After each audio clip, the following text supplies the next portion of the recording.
रानी बूंद एक पनिया पियब तू होना।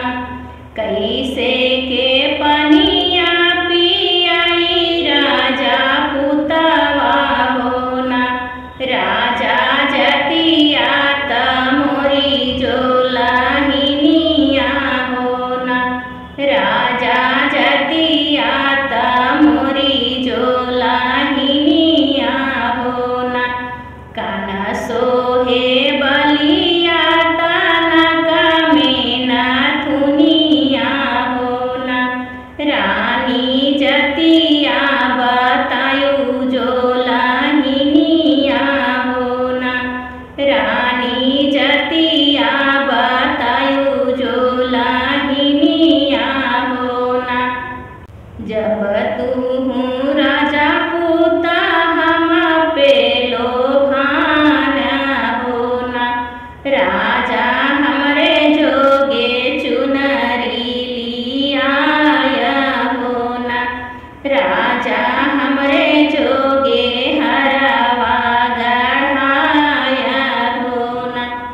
एक बना गईले दूसर बना गईले होना। रामा तिसरे में पहुँचे महालिया होना।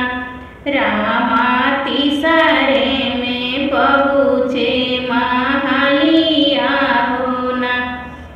मचिया ही बैठी है सासू बढ़ई तिनी होना। सासू तोरे पूता उड़री लियावई होना।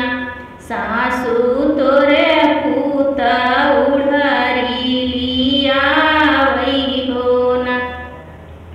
उड़री उड़री जीनी कर मोरी बहुअरी होना।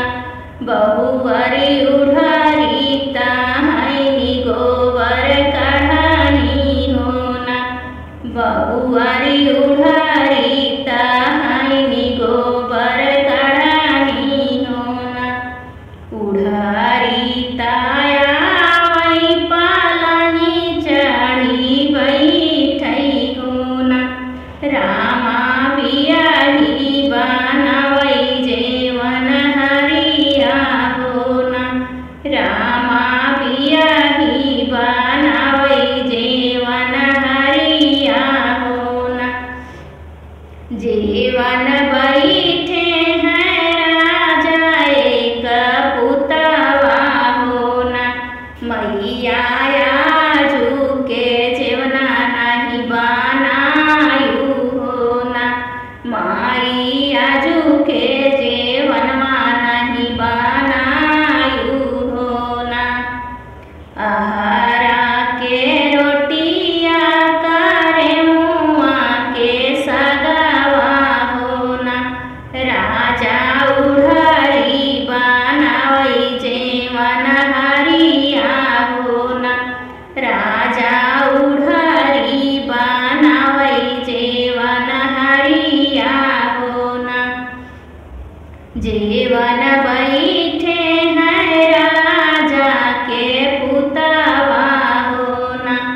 मैया झुके जेवनवा बड़ा सुंदरी होना। मैया